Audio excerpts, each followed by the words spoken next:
Gather around, folks, as I recall to you the details of the most WTF moment of my life. I'm typing this up on my phone, so I apologize in advance if I make any grammatical errors or the format isn't quite perfect. Now on with the show we go. This takes place sometime around the summer of September 2010. I, 25 female, was about 14 or 15 years old at the time. My family wasn't super financially well off, but my dad managed to pull together a family camping trip to Savannah, Georgia. Though Savannah wasn't home to the most beautiful of beaches, it was a beach that held a lot of sentimental value. I remember camping on Tybee Island many times as a kid. I was over the moon excited to be going back for the first time since I was a much smaller kid, and this time I was getting to bring my best friend. The weekend had never looked more enticing. The trip started off normal. We got to the campsite and my dad started to set up his tent. My oldest brother and his girlfriend were just hanging out, my older brother busy exploring the site, and my friends and I were hanging out on the picnic table, near the rather small tent. After everything was set up, we were all just hanging out, relaxing as it was already getting late by this time. Might be worth mentioning that I come from a 420 friendly household, so please refrain from judgment. Anyways, we were just chilling and smoking a little joint when our camp neighbor pops out from his tent. He must have smelled our ganja, so he came over and introduced himself. We'll call him Dan. He's in his mid-50s, around 6 foot, give or take an inch or two. About ear length, wavy, Gracie looking gray hair. Kinda made my skin crawl a little bit, but So Dan comes up and introduces himself and asks to smoke with us. My friend and I didn't partake in the group chat as we just didn't really give a crap, like most teen girls wouldn't, so we just conversed amongst ourselves close by so we could still smoke, but far enough away that we wouldn't have to engage in conversation with Dan. I wasn't too worried as I had my 2 older brothers and my dad there to protect us, and the one thing about the middle oldest brother is that he was a wild little shit who would probably kill the guy if he tried anything funny. But regardless, I was still aware of how much Buddy gave me the heebie-jeebies. However, he didn't try anything, so that was cool. Just played guitar with my dad and oldest brother until we all decided to crash. That night, my friend and I decided to sleep on the picnic table. The tent with my dad felt too small and we felt too cool to share one with him. One of my brothers was already sleeping in the car, and my eldest brother took off with his girlfriend to go sleep on the beach. So we decided, screw it, let's sleep on the table. Bad idea. We spent the whole night getting eaten by mosquitoes and feeling like we were being watched. It was terrible. 10 out of 10 would not recommend. We slept in the car the rest of the trip. The next morning, Dan popped up on us again as we were smoking a morning bowl while readying ourselves to go get breakfast. My dad, being the total gent that he is, invites Dan to come along. At this point, he seemed normal enough. Stinky, but nice enough. Never said anything weird to me or my friend, but I could just feel something off about him. But again, I felt safe with my brothers and my dad. I felt like just the appearance of my dad would be enough to make him steer clear of us. My dad's not too tall, but he is fit, covered in tattoos with long hair and several facial piercings. Total metalhead, and despite his big heart, he had the male equivalent of a resting bitch face. So breakfast started off normal. We're all baked and giggling, enjoying our scrumptious-ass breakfast, when all of a sudden Dan pipes up. He starts talking about the show Hannah Montana. We all exchanged glances like, is this grown-ass man really raving about a teen television series? So we all sit back and listen. Dan goes on about how beautiful Miley Cyrus is, and how he hates the character Oliver and how cool the character Lily was. We're all looking like, what the heck? When the real dinger gets thrown out there, this guy, this poor delusional man, starts telling us that he's in a relationship with Miley. That when she has a love interest in the show, it's really just a subliminal message that she's sending to him. That her lyrics and her music are for him. We obviously didn't question it because we're all pretty clear that this guy is off his rocker, so what would be the point? We all just kind of nod our heads and hurry up on finishing our breakfast. Nobody even had to say what we were all thinking, so we just tried to kind of shrug him off if he ever approached us again. We all kind of caught on to how weird he was, and everybody just kind of steered clear of him from then on. Later that day, after we digested our food a bit and relaxed, we smoke again. All that good stuff. We all decided to hit the beach. The part we went to was near a pier and a bunch of shops, so my friend and I decided to wander around and get a little time away from all of the testosterone. We roam the shops a little bit and pick out some cute necklaces and the works, then decide to head over onto the pier. Now the entrance of the pier has this little gazebo type stuff with tables and drink machines. So my friend and I decided we were going to plant our little tired asses there and cool off for a bit. We're chilling there talking about normal teen crap when I spot Dan sitting just a couple tables behind ours. My friend was sitting with her back towards Dan's direction, so I quietly let her know that Dan was there watching us and we should skedaddle. So we get up and start heading towards the beach. We get off the pier and make it to the beach and think we're in the clear. We hadn't seen him get up after us, but of course we were wrong. Not long after entering the beach part of the area, we peep that he's walking behind us. Not too close, but close enough that it's blatantly obvious that he is indeed following us. So we silently came up with a plan in case he got a hold of us. We agreed that we would jump him if he tried anything. We were two small teen girls, but my friend was a crazy little Gemini who had also been attending kickboxing classes regularly for years. This girl could roundhouse kick the crap out of him, and he 100% wouldn't expect it. So she made me feel brave and unafraid. The best kind of friend to have in a situation like this. However, as unafraid as I may have been, I still knew our best shot would be finding either one of my brothers or my dad. Fortunately for us, we saw my brother and his girlfriend relaxing on the beach, not too far ahead. So we hurried up to them, and Dan veered off somewhere else. Once we were sure he was gone, we started telling my brother about Dan following us. He was clearly bothered, but just told us to stay near and keep an eye out. Let him know if he says anything weird, and that was that. No idea if he wanted to snatch us up or simply just follow us around. I don't recall seeing Dan again that night or on our last day there. His gear was gone by morning, and we all breathed a sigh of relief because let's be real. However sad it may be that he was so very clearly mentally ill, Dan was weird, and we were all pretty stoked to spend our last day without him. Our last day was great. We all had a blast, and Dan never came back. So we packed up and waved goodbye to Savannah as we all laughed and discussed all the crazy stuff Dan had said on that trip. But we could all agree that this seemingly super nice and normal middle-aged man had given us a trip to remember. But wait, there's more. So after about a week or so of being home, my dad was watching the news when guess who pops up on the screen? You guessed it. Headlined, Miley Cyrus stalker arrested in Savannah, Georgia after trying to gain access to studio. Or something crazy along those lines, but it was 100% him, no mistaking. As they said, his name and listed our vacation weekend in Savannah as the time and place of his arrest. And of course, the picture solidified any prior doubts. It was him. So during that weekend when he wasn't with us, he was actively stalking Miley Cyrus and was arrested for trying to get into the studio or wherever that she was filming at. And that's why he wasn't there that last day. So we decided, screw it, let's Google this guy. Turns out that wasn't the first time he had been arrested for stalking her. Dan had been arrested in a couple of different states as he had been following her around the country. He genuinely believed they were in love. We found a video of him on YouTube being interviewed by some news dude. Different incident than the Savannah arrest. Dan was talking about how he was there to see Miley and that he was going to ask her to marry him. He looked so jittery and excited, like somebody who was truly excited to propose to the love of their life would be. I think that's part of what weirded me out the most. He really and truly believed it with all of his heart. And that, my friends, is terrifying to say the least. So there you have it, internet dwellers. The story of my camping trip with the official Miley Cyrus stalker. I changed his name as I'm not certain of the rules as far as naming criminals go, but a simple Google search should suffice for anyone who's truly curious. As a last thought, I'll leave you with this. I kept wondering why Dan was drawn to my friend and me, and recently I relayed this story to a friend. Something dawned on me. Hannah Montana, or Miley, on the show was a brunette, and her best friend Lily was a blonde. I was a brunette, and my friend was a blonde. So what if he saw us and had some weird thought of us being like them or something? I don't know, could be a stretch, but my mind was blown when I thought about it. Anyways, that's about it. I hope you enjoyed my story. It's one I always enjoy telling because it's just so, what the heck, you know? LOL. My friend and I are still super close, and it's something that gets brought up at least once or twice a year. Either with her or with my family. A memory to last a lifetime for all involved for sure. So at least we have that.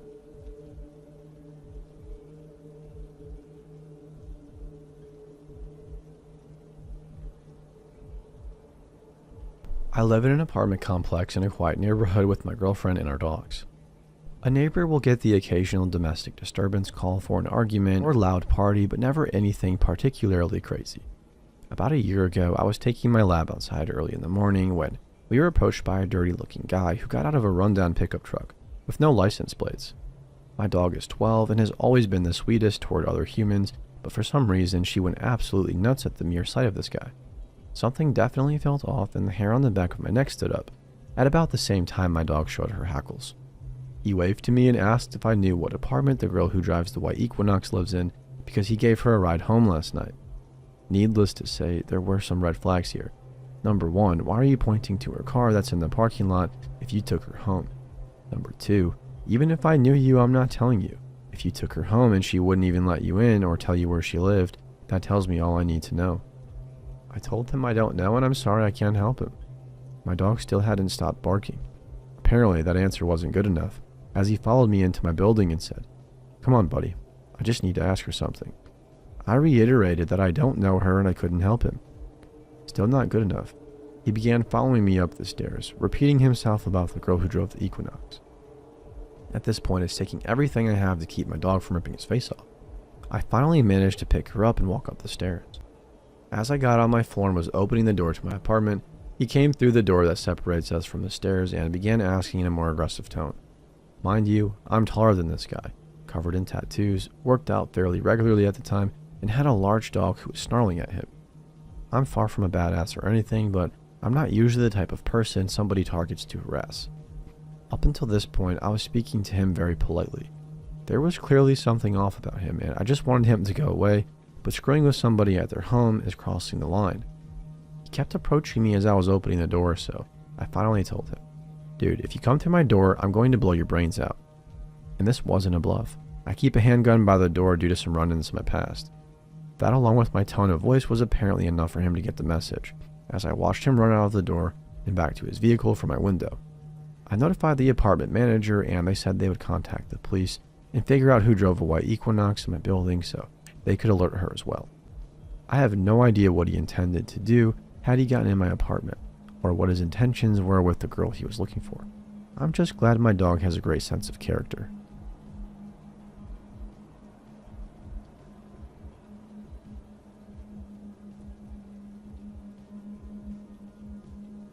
This happened a couple of years ago, but I'm going to tell the experience in present tense as I feel that will make it easier to follow and to write in general. In case you're wondering what we look like, I'm at the time a 17-year-old 100-pound red-headed chick who's the furthest thing from intimidating that you'll ever see. My boyfriend Ian is a 22 super skinny white dude with shaggy hair and a bunch of tattoos.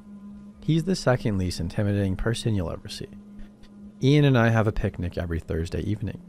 The location usually varies, but we usually end up at our favorite spot, which we refer to as the best spot. Now, the reason it's called this is because we live in the dirtiest dregs of the most ghetto part of town, but amidst the abandoned buildings and blankets of graffiti lies a historical house surrounded by towering weeping willows and shrouded with vines. Across from the mansion is a beautifully secluded field with gardens and the greenest grass you've ever seen. It even has solar garden lights so that the whole place is dimly lit at night. Because of the giant trees and the fact that most of the street is abandoned, there's never really anyone there. It quickly became our favorite place to go. So we are having our picnic and we're smoking a blunt in a tree when we notice a passerby. Rare. It piques our curiosity, but we don't think much about it and go back to minding our own business and getting high and pretending like nothing bad could ever happen to us because, we're teenagers. This stranger appears to be in his late 20s, kind of short but really burly. He's wearing a gray hoodie and some baggy pants. He has a face tattoo. I don't know how relevant that is, but maybe it will help you paint a picture of him in your head. We see him a few more times as he nervously paces up and down the street, but once again we're in the ghetto. Our neighbors sell meth. A homeless guy lived with us for 6 months. We just assumed he's a tweaker or a drug dealer, or maybe just a lost soul, and go about our picnic without giving it a second thought. The sun begins to set and we decide to head home before it gets dark. Our house is about 2 blocks away and conveniently difficult to find. There's this apartment complex, and hidden behind that apartment complex is another tiny quadplex where we live. So we are making our way up the quickly darkening street when Ian turns to me and whispers, "Pretty sure that guy's following us." I turn around to see the same guy who's been lurking a good distance behind us, maybe 4 or 5 intersections back. I, being the oblivious person I am, chalk it up to the weed just making Ian paranoid and kind of brush off his accusation and continue on with whatever dumb thing I'm babbling on about. A few seconds go by and he interrupts me again, this time with a deeper tone in his voice. "No, I'm telling you, he's following us." This startles me. For one, Ian isn't the type to ever be afraid of anything, and for two, I've never heard this tone of voice from him before. Well, how do you know he's not just walking in the same direction as us? So Ian tells me, turn around and look at him, notice where he is, then turn back around and act as though nothing's wrong. I turn to look at him. He's a bit closer now, but nothing too out of the ordinary, I guess. A couple seconds go by, maybe like 10, and when Ian says, okay, now look again. This time I turn back to the man, and he is significantly closer. Every time we turn around, he starts running towards us, but when we turn back to look at him, he pretends to be casually walking again. At this point, he's only about 20 feet behind us, and we're stuck in that fight or flight moment where we only have a few seconds to determine the next step. We cross the street as a final requisite. The man crosses too. Me. So what do? Ian says, run. And then he bolts away, leaving me in the dust. Now let me tell you something about Ian. He was a track star in high school. In the 3 seconds it takes me to comprehend what was happening, he's already halfway up the street and around the corner. It's like that scene from every zombie movie where some jerk trips his friend and leaves him to be eaten alive while he escapes through a conveniently placed door. The thing about me is I'm a terrible runner. It's one of my biggest weaknesses, actually. I take off running and at some point glance back just to see if the guy is chasing me, which he is, and he's right on my tail. The worst part about all of this is that I don't have a wallet or anything of value, so even if his intention is just to rob me, there is no way this is going to end well. There's no one around. Absolutely nobody. I make it around the corner towards the apartment complex and am luckily much more familiar with the area than this guy is. I plummet into the apartment gates and zigzag through some of the tiny buildings, run through a clearing and past the first quadruplex, which is identical to mine, circle around and then haul ass to my front door. I've been running so fast that by now I have no idea if this guy is still behind me or how close behind me. In a moment of sheer panic, I fumble for the keys and somehow manage to get them in the doorknob, even though my hands are shaking like Elvis Presley. I fling the door open and slam it behind me and lock it as fast as I can. Then I wait in terror. Did I lose him? Did he see where I went? Is he going to come back later? What does he want? Is he going to bust out one of the many windows and murder me? I simply don't know. I don't have the slightest idea what this guy's intentions are, but there are windows all around, and even the door is basically one big window. Luckily, all the blinds are down, but you can still see shadows, and there's a broken blind on the door where anyone can peek in or out. I sit on the ground beneath the door in hopes that I've lost the guy, in hopes that he didn't see where I went. A few moments pass, but it feels like an eternity. Ian is nowhere to be found. I don't have any weapons, and I'm paralyzed with fear that he will see me through the blinds if I stand up or try to make it to my phone. Then it happens, the shadowy figure peering through the broken blind. I can only see his half-muffled silhouette, but I know he's looking inside.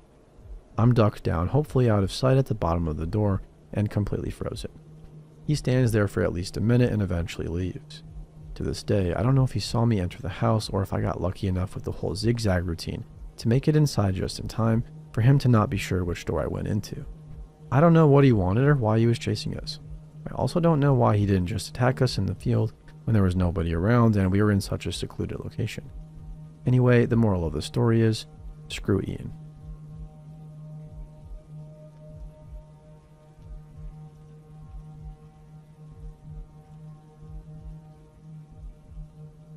This happened like 4 or 5 years ago when I was 17 years old. I had a girlfriend. I'm also a girl, and I was at her house for the day. At this time, I didn't have a good relationship with my mom, so I would sleep for weeks at my best friend's house. So I realized it's like 1 a.m. and I decide to call an Uber. As I live in a kind of small city, so buses stopped passing by at 10 p.m. approximately. I call the Uber and ask it to wait at the end of the block so it wouldn't have to take an unnecessary turn. When it got there, my girlfriend went with me so we could say goodbye. We hugged and kissed, but that kind of kiss that lasts like 2 seconds. I waved to her as I turned to sit on the passenger seat of the car and say hello to the driver. He replied to my greeting and started driving. He looked okay at first, but I was really wrong. He was in his mid-40s, his head was shaved, and he had a large tattoo on his arm. He asked me if I was a student, and I replied yes. Then he asked what I was studying at college, and I told him that I was actually in my last year of high school. He said that I looked a lot older, and I just awkwardly laughed. This is when things started to go downhill. The conversation went something like this. Was that your girlfriend? The girl you kissed? Yeah. How long have you been together? 1.5 years. Wow. That's a really long time, so are you a lesbian? Why? Don't be ashamed. I'm not homophobic or something. I actually really like lesbians, he said. Oh. So, are you? And how do you do it if none of you has a dick? I really don't want to talk about that, I said. Why? Sex is normal. I want to know how you do it. Me. Have you ever been with a man? He said. Sorry, but I don't think it's appropriate to talk about this.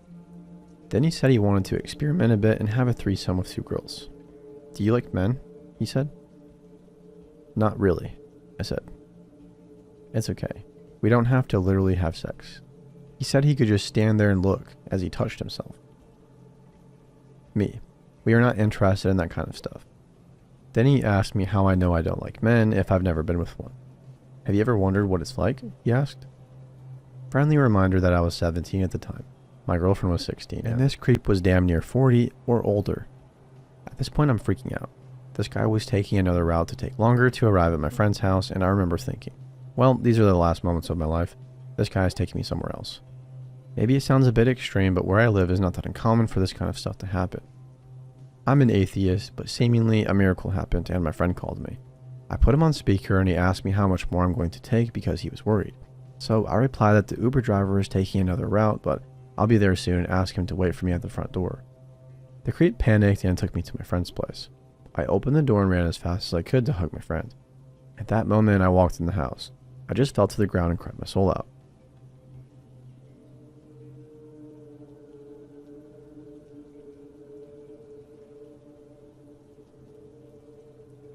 I'm a guy and this happened to me in 2012 when I was 25. I was pretty oblivious to a lot of things in life and always had the tendency to give people the benefit of the doubt, although much less so now. I was having trouble finding direction after university, jumping from job to job, getting more and more discontent with how my life was going. I came across a post on a popular social media site that was advertising that they were looking for young people to do seasonal work in the US. I thought I had nothing to lose.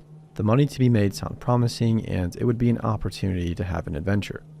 I contacted them, got the process going, but still was unsure of really going. My current boss was a real self-centered prick. One morning soon after, we had a particularly bad falling out, which resulted in me calling him a lot of 4-letter expletives and walking off the job while literally tearing my uniform shirt off and throwing it on the floor. That was the sign I needed to jump at the opportunity to go on the trip. I got a job offer from a farmer in rural central/northern Idaho within the week, and about 3 weeks later, I was on the plane to Salt Lake City and then onto a 7+ hour bus trip to the farm. After a few hiccups, a delayed flight, and a bit of stress, I got there. The 8 months went by flawlessly and I had an amazing time. Great employer, making a lot of friends, and seeing so many awesome sights. This event started folding out about 2 weeks before I was due to return to my home country, in late November.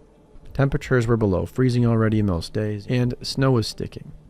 I got home on a Friday evening about midnight after watching movies at a friend's place. I was a pretty serious night owl at that age and could function on 3 or 4 hours of sleep for months on end without problems. I called my parents around that time because of the time difference. It was around midday back home. Talked for about an hour or so, and when I hung up, I heard a vehicle drive up our shared driveway. The layout of the apartment block was as follows. 2 blocks of 4 units each, 2 on the ground floor and 2 on the first floor, 8 total. We had a shared driveway with all units facing the driveway and 1 parking space for each unit next to each other, right in front of the bottom unit's front doors. I lived in number 4, which was the right-hand side of the top unit in the first block. The creep this story is about lived in 6, which was the bottom right-hand unit in the second block. His name is Corey. The way my unit was laid out, I would have full view of the whole driveway and all of the car parkings all the way into the street. Unfortunately, there was very little light in the parking area as the street lights did not reach down the driveway. Now back to the story. I peeked out of my front window and saw it was the guy from number 6 coming back, as I recognized his truck in him as well from his stocky build, beard, and shaved head. I could hear he was mad and probably drunk because he was bellowing some nonsense and shouting something towards his girlfriend, who got out of the passenger side. He started kicking and punching some of the vehicles in the parking area, proceeding to knock the window out of an F-150, breaking down the railing from the stairs, leading to the second floor units. He went on for about 15 minutes with his vandalism and violent outbursts before his girlfriend herded him inside and it got quiet. Nothing else happened, so I got in bed because I had work that Saturday morning. When I got home about 5 p.m., there was a police cruiser in the driveway. I went up to my unit and a while later there was a knock on my door. I opened up and it was the officers. They inquired if I had seen something the previous night about the property damage outside. My normal consensus would be to stay out of anything that does not affect me personally, but I did not want to lie to the police in a foreign country and risk getting in trouble. So I gave a vague and short description of what I had witnessed, making sure to not directly point to the guy number 6, just saying a guy with a shaved head. They thanked me and went on their way. That Tuesday morning, I got a loud knocking on my door again. As I peeked out the front window, I saw the guy from number 6, Corey, pacing on my porch, shouting to open up as he knows I'm inside. I get cold, immediately thinking, "Aw man, now I'm gonna get beaten up." About 5 minutes later, my employer pulls up and the guy storms off. I go to work with my ass shitting bricks the whole day. I considered contacting the police officer that took my statement but decided against it as I do not want to cause more trouble. I get home pretty late and a little while later I see Corey's girlfriend walk over and come knock on my door. I open up and she asks if she can have a chat. I say sure and step outside. She explains to me that he is on probation and any incidents will cause him to go back to jail. I said to her, then he should not have acted out and vandalized people's property. After a bit of back and forth, I gave her the copy of the statement I had, showing I did not imply him directly, only giving a general description saying it was dark and I could not see much. That put her a bit at ease. I told her I will retract the statement saying I was sleepy and unsure of what I saw if he stays away from me. She said she will talk to him. A couple of hours later, I get a knock on my door and it's the girlfriend. Corey stands at the bottom of the stairs saying he wants to apologize. I go outside seeing my neighbor on his porch. I feel pretty apprehensive as it's the first time I lay eyes on the guy. He is pretty big, about 6 foot, 250-pound bodybuilder type with swastika tattoos on the visible parts of his arms. I shake his hand and we have a lighthearted conversation on my porch, and he apologizes, offers me his cell number and takes mine, saying if I ever want to hang out, I should text him. I thank him and they walk off. I make a decision to never contact him as I don't like associating with extremists. On Friday, I only work half a day, and as I got back to my apartment, just as Corey and his girlfriend drive in. We greet and they invite me to go out with them for dinner. I decline, but they insist. I eventually agree. They say we can all drive together. We meet up at 3 and it's only him. He says his girlfriend doesn't feel well. I get in his truck and we drive down to a local Mexican restaurant. Initially, we have a good conversation, but it starts to die down. We finish eating, pay and walk out. I wanted to walk the almost mile home, but he insisted I get in the truck with him as we are both going the same way. I feel uneasy but get in. We drive out of the parking, but he turns the opposite way of going home. I ask him where we are going. He says he wants to show me something, and he says where they always went snowboarding when they were in school. All in this monotone voice without making eye contact. At that moment, I went from being uneasy to being scared. I'm not a small guy or anything at 6'2" and about 220 pounds, but I physically have no chance against him. We drive out of town and towards the mountains. He turns off the asphalt onto a gravel road leading up into the mountains. I get more freaked out. After about 30 to 40 minutes of driving, he stops in the middle of the road. It's starting to get dark out and I have not had cell service for the past 20 minutes. He gets out and takes out a hunting rifle from behind his seat.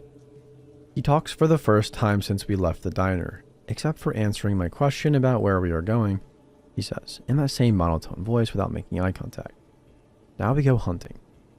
I'm shitting bricks at that point, saying I will wait for him in the truck. He looks at me and for the first time I see his eyes. Dark, dilated, and I can see the hate in them. He barks, "Get out." I get out slowly, my phone in hands, looking for nearby trees that I can run into or anything I can use for cover, as I am sure that I am the one that is going to be hunted. As I start walking around the truck, my phone rings. It rips me out of my daze. I was like, how the heck do I have cell reception here? I look at the screen and see it's one of my friends calling. I answer and her voice is the most beautiful sound I have ever heard. I immediately tell her where I am and with who. She asks me if everything is okay. I tell her if she does not hear from me again in 30 minutes to call the police. The call starts breaking up. I repeat that if she doesn't hear from me in 30, to call the police and tell them what I just told her. The call cuts out and I look at Corey. His eyes are shooting daggers at me, red in the face, and he looks like he is about to burst an artery in his head. So mad. I tell him to take me home, turn around, and get back in his truck. He puts the rifle away, gets in, and drives like a madman back the way we came. The whole ride back, he does not say a word or make any eye contact. We get back to the apartment complex where we live, and he stops in the street, but does not turn into the driveway. I jump out before the truck even comes to a complete stop. I see my friend's car parked to my spot. I did not have a car, and she came running towards me as soon as she saw me. We go into my apartment and I explain the events to her. She goes white, and when I told her who the guy is, she tells me to pack my bags and I'm staying with her and her family. I pack my stuff and we leave. We get to her house and her dad asks if I'm okay, as she had filled them in after the phone call. I explain it again and her dad asks me who the guy was. I said his name and gave a description. Her dad got a somber look on his face. He explained that I was very lucky and we should contact the police immediately and give a statement. Also because he was on probation or parole, unsure which one. It was illegal for him to possess a firearm. Called the officer that took my initial statement and he came by the house. He was friends with my friend's dad and I gave a statement. I flew back to my home country a week later. I stayed with my friend and her family for that week as work was just about done and they were having Thanksgiving, etc. The Sunday after the event, her dad and I were making a roast in the barbecue in the garage. And he filled me in a little bit.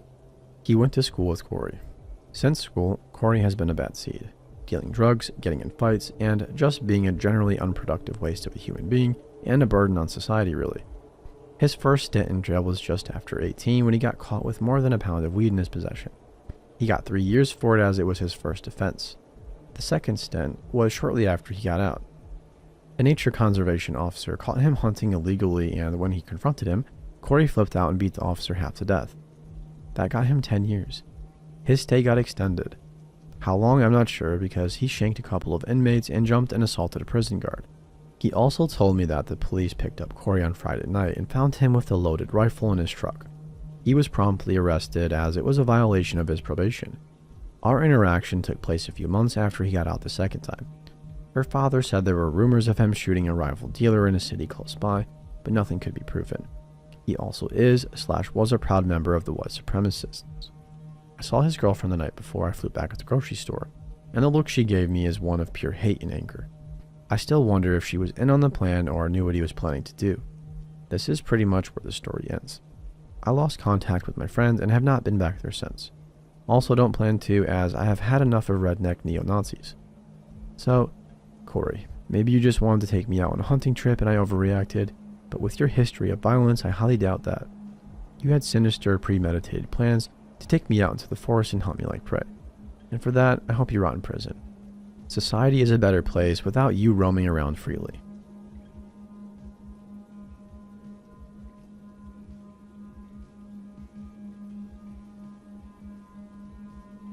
My best friends and I are both females and are 18 years old, but quite short and young looking. I'll call her Rose. We are walking down a very quiet street in Sydney, a little bit lost.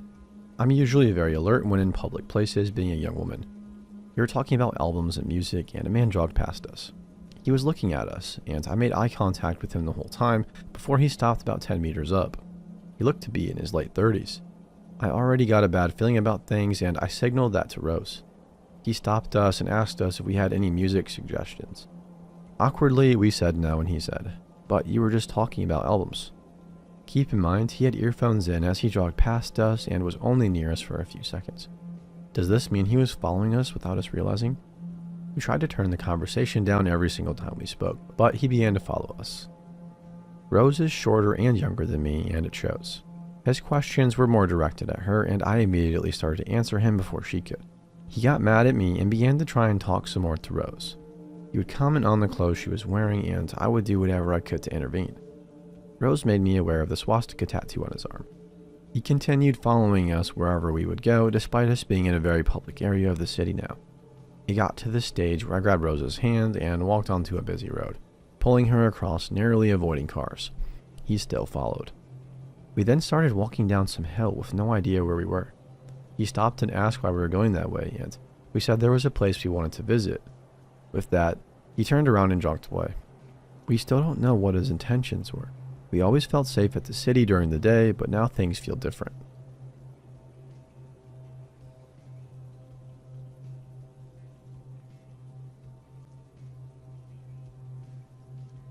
I had a flashback with all the details while talking to my girlfriend on the phone and telling each other our memories. After hours of reading people's memories on Reddit, I have something to share and I can't wait to see your reactions. This happened at the beginning of 2023. I, male 22 at the time, was working as a terminal attendant at one of the biggest airports in Europe. My job description was mostly to give directions to arriving and departing passengers in this airport as big as a city, to solve their problems and to solve visa and passport related problems as well. For some reasons I can't tell you exactly which airport it is, but you can probably guess from the details I will give. Since the airport is really huge and is in a very key location, it is one of the transfer points for passengers coming and going from Asia, Africa, Europe, and America. So it was in the nature of my job to encounter very strange types of people and events. I was working 12-hour shifts, some days at night and some days during the day, and the area I was working in was determined by daily assignments. This incident happened during my 12-hour night shift on the transfer floor of the airport, the common point where international passengers wait for passport control before picking up their luggage and where the passengers of all incoming international flights flow. Actually, when we work, we are supposed to wait at a fixed point when passengers don't specifically call for us. But it was 3 o'clock at night, and since flights and passenger traffic slow down at this time of night, I decided to patrol around a bit. I left my station and went to the gate of the only arrival flight at that time of night. I decided to wait there in case passengers needed help when they opened the gate. After a while, the plane pulled up to the gate and the gate opened, and a lot of normal-looking people walked out of the gate and into the transfer center. Except that woman, that strange-looking woman who made me feel cursed by the cold January air. She was a brunette in her late 20s, covered in dirt and torn clothes. Her hair was missing in some places, and the hair that was there was rather unkempt, and I think a bit burnt. When she saw me in my uniform with unusually large pupils, she walked up to me, looking scared and confused. "Excuse me, do you work here? I need help." "Damn it, of course you need help." I wanted to take her arm because she was having trouble walking, but the smell emanating from her, don't judge. It wasn't a normal sweat smell, but it smelled like she was already dead, made my nose hurt, and I immediately abandoned the idea. I sat her down on a seat reserved for passengers, and I stood opposite her and asked her in a calm voice how I could help her. I had a very bad experience. That's why I'm running away from there. I haven't eaten for days, and I think there was something in the water they gave me on the plane. Since I drank it, I don't feel well and my mind is fuzzy. I didn't find what she was saying convincing. I thought she was in some kind of mental breakdown because her gestures and annotations when she spoke were very strange as well. But I was also familiar with the aviation rules, and I knew that something like this should be reported immediately to the police. When I told her this, she didn't like that idea, and she stood up and shook me by the shoulders and shouted, "No police. Never the police." Dude, she started laughing, looking up at the ceiling like there was something up there. The woman was making strange gestures with her hand, but her cheerful demeanor was broken by a sudden burst of crying. "No police. They won't like it." "Hey, the police, that's their job. Who said anything about cops? I'm talking about the people who did this to me." As she said this, she lifted up the burnt hair that had fallen on her forehead, and saw one of the strangest things I've ever seen in my life. Look, I've seen a lot of strange tattoos because of the environment I studied and lived in, but this was different. Right in the center of her forehead was a tattoo that looked like the barcodes on products in the grocery store with some numbers underneath. At first, I thought it was a strange fashion sense for aesthetic purposes, but her strange behavior and some documentaries I had seen made me think that it was probably used by human traffickers to mark people, like slaves, so that they could be easily identified and caught when they escaped. When she realized that I couldn't help her the way she wanted, she at least wanted to use my phone, but I told her she was not allowed to use my phone due to the airport security rules and that she could use the payphones if she wanted to. Of course, she didn't have any money with her, and I was not allowed to give her any money. Since she showed aggressive behavior towards me every time I insisted on talking to the police, I finally decided to do it secretly and brought her some food and some water before going to them myself. When I arrived at the police station on the transfer floor, the policemen were taking advantage of the calm of the night to rest. When I told them what happened to me and pointed to the woman, they told me that she was one of the refugees coming into our country. My country hosts so many illegal immigrants and refugees. It's normal for them to think like that, and that she was acting like that because she wanted us to let her enter illegally. They didn't take it very seriously at all, and unfortunately, I had to leave without any solution. When I went back to the woman, I realized that she had not touched the food and water I had brought her and repeatedly refused to consume them with a fear in her eyes. I decided to have a conversation with the woman so as not to be too judgmental. When I asked her name, she gave me a very strange answer that I had never heard before. It was like a name from some ancient language, and even now I don't remember exactly what she said. When I asked her where she came from and where she was going, she said she didn't know. To get this information, I took her passport and her boarding pass from her hand. I don't remember exactly where she was coming from, but an Asian country, and her next destination was not written on the boarding pass, so her ticket was valid only until here. I decided to end our conversation, which was not very productive, and leave her alone to observe from a distance. I had to go back to my station for some paperwork and decided to take care of it in the meantime. Later that night around 6 a.m., my other colleague was due to arrive at the station to hand in my shift. I was going to exit through the door where they were going to enter the transfer center where we were, and before I left, I decided to stop by again on my way to see this strange female visitor. When I went up to her, she was holding a book in her hand. It was a book with old covers and yellowed paper, but I didn't understand what was written in it until she pointed at me and called me over. Even then I didn't understand it. It was a book written in an alphabet I didn't know, in a language I didn't know. And I don't want you to think I was making it up, but it was a book with strange figures of people and other drawings. The woman pointed to one of the drawings and said, "This is how they do this." "They do what like this?" I'm confused. Can you be more specific? When I said that, she shook her head from side to side, laughing. She had an expression as if I wouldn't understand even if she explained it. I told her that a friend of mine would be arriving soon in my place and that if she had any problems or needs, she could contact them as she wished. I gave her directions to the restroom, where she could get food, the police station, and the ticket office. After a few seconds of looking at my face, she thanked me in tears and took my hands in both of hers and looked me in the eyes. I didn't know exactly what happened to her, but at that moment my heart broke and I put my other hand over hers and nodded. It was time to leave when my friend, who was coming behind me to take my place, touched me and I introduced them to the woman and secretly informed her about the situation. My friend told me that they were going to take special care of her, said goodbye, and I finished my shift for the day. When I woke up the next day, I texted my friend and asked them how she was doing. They told me that after I introduced them to her, they left to take care of another passenger and that they never saw her for the rest of the day. They said that when they asked the passport police and ticket offices, they told them that they were busy enough as it was and that they didn't pay that much attention to people and brushed them off. I never saw this woman on my next shifts, and I never heard from her again. Still gives me goosebumps when I remember it. I would be interested in your comments on the incident. If there is anything I missed or you want to ask, let's meet in the comments. Thank you for reading or listening.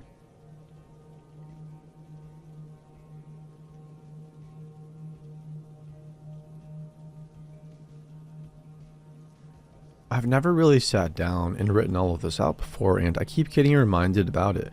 So I figured I could post it somewhere to kinda, vent, I guess. And since this subreddit is about encounters with creeps, I figured you guys might get some entertainment out of it too. So first of all, the woman I call Nana in this story isn't actually related to me, but for most of my life, she and her husband were like grandparents to me. I grew up very poor and they lived in a nice house, so going to their house was like a super cool vacation to me. Well, then I was 12. Nana's husband, whom my sisters and I affectionately called Pappy, died from lung cancer. It was rough on me since his funeral was held on my 12th birthday, but it was obviously rougher on Nana. She changed after that and started acting like you'd expect someone to act if they were going through a midlife crisis. She bought a stripper pole, got a back tattoo, and things like that, even though she'd been pretty conservative before. And then she, out of nowhere, started dating and married another man, like super fast. We'll call him T. At first, T didn't seem too bad. He was kind of weird, but I just thought it was because he was the new guy, as it were. Now, T, you need to know, was probably in his late 50s to early 60s, and I was only 15 or 16 when I met him. The first red flag came after T offered to take me for a ride on his motorcycle. I thought riding on a motorcycle would be cool since I'd never done it before, and he was Nana's husband. What did I have to worry about? So we're on the motorcycle and he's driving me around. Everything's fine, and then he tells me I need to scoot closer and hold on tight or I'm going to fall off. Obviously, I listened to him, and that was the first time he touched my leg. Just a pat on my shin. I didn't think anything of it. But then he did it again and again and again. At that point, I was getting a little bit uncomfortable, so I pulled away from him a little bit. He tells me I need to hold on, and when I hesitate, he no joke tells me, "I'm not trying to feel those big old titties on my back. I just don't want you to fall off." That should have been the moment where I told everyone he was a creep, including Nana, but I let it go like an idiot. Cut to a little while later, and T has continued to make me uncomfortable damn near every time I visit, but I still haven't told anyone anything. I wake up one morning and go to the kitchen to make some cereal. I'm wearing nothing but a long nightgown and panties, no bra or anything because I literally just woke up. Well, T comes into the kitchen and sees me standing at the counter. He walks up behind me, wraps both of his arms around my waist, and pulls me around him. I froze, but then he mumbled in my ear, "You're so sexy." Then he walked away. This was the breaking point. I told my parents and my then boyfriend, now husband, what happened. I refused to go back to Nana's the next time she asked me to go, and when I told her why, her only response was, "But he does that kind of stuff to everyone." Needless to say, I cut her out of my life for that. A few years down the line, I heard that T died, and Nana came groveling to me, trying to get me to meet with her. I went, but things between me and her have never been back to the way they were. I suspect they never will.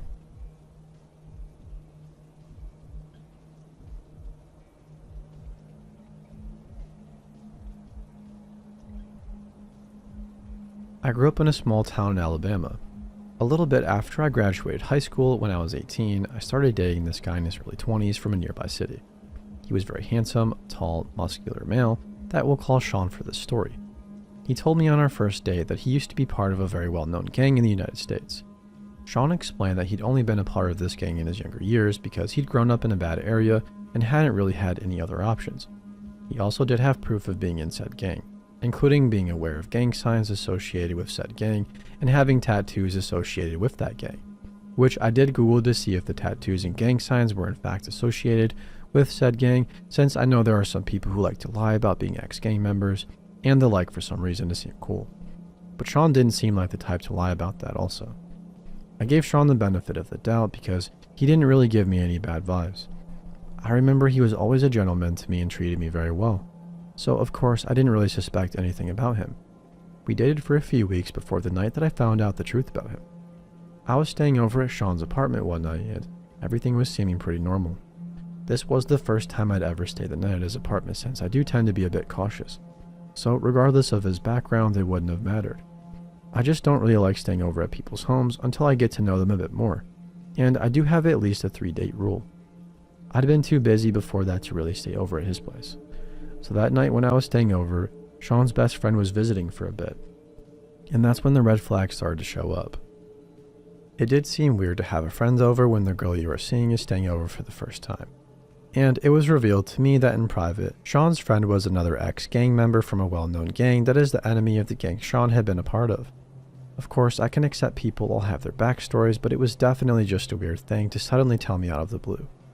Additionally, Sean had not even told me his friend would be at the apartment that day in the first place. An additional note, Sean's friend did not corroborate that he and Sean were both ex-gang members. Then after Sean's friend had left, we were hanging out in his room and this guy had a little arsenal in his room. I'm not exaggerating when I say he had enough weaponry to arm a small militia. This included things like grenades, bulletproof vests, an AK-47 or a gun similar to it, to name a few of the weapons he had in his room. Needless to say, that was the second red flag of the day. That night we were in bed together and I can't remember what led to him revealing to me what he said in our conversation. He confessed to me that he was in fact still a part of the gang he had told me he said he was out of now. So of course I was immediately giving him this look like, "I'm sorry, what?" Then he proceeded to go on and tell me that he actually was a hitman for the gang and, while he hadn't been active as a hitman as of late, he would still accept hits if they were given to him. The entire time he said this, he just looked me dead in the eyes with the most deadpan casual look, no feeling in his eyes, and spoke like he was talking about the weather. It was extremely creepy and I knew right then that this guy was a straight up sociopath. I didn't doubt that he was lying. I've met people who try to get clout by lying about things like this, and he was definitely not one of those types. I did stay the rest of the night and then left the next morning and never talked to him again. I was definitely not going to keep on dating somebody like that. There's not really anything to the story after that. He never really tried to contact me after. I'm sure some people will probably wonder why I didn't just leave right after he told me he was a hitman. I didn't think it was a good idea to react strongly and immediately storm out of the apartment.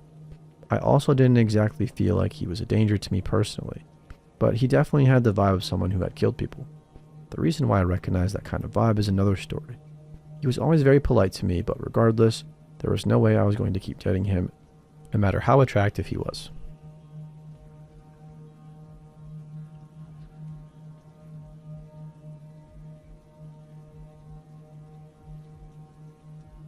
This just happened last night. I popped into the Kroger on my way home from work, a little late, like 9 or so at night, just trying to grab a few bagged salads and whatnot for dinner. As I was walking in, a possibly homeless dude was also shuffling in from the opposite direction. I didn't think much of it, but I noted it as I always do. Gotta always be aware and cautious as a smallish woman alone at night. This sub has only strengthened that for me. I'm a tattoo artist, so I don't exactly have the look of someone you want to mess with, but I'm also only 5'2", so always better safe than sorry. I'm shopping in produce and he shuffles by. Then I'm in the freezer and he shuffles by. Then I remember I needed more produce and go back, and there he is again. At this point I honestly just thought, poor guy, it's pretty cold tonight. I bet as a homeless person you have to stay on the move. Keep walking around and you could get away with several hours in here, I bet. I wasn't creeped out at all yet. I did note that he had no basket or cart and no products in his hands, but again I assumed he was just getting warm inside. So I finished shopping and see him a handful more times. I go to the self-checkout. I've barely started scanning things when he begins checking out at the register next to me.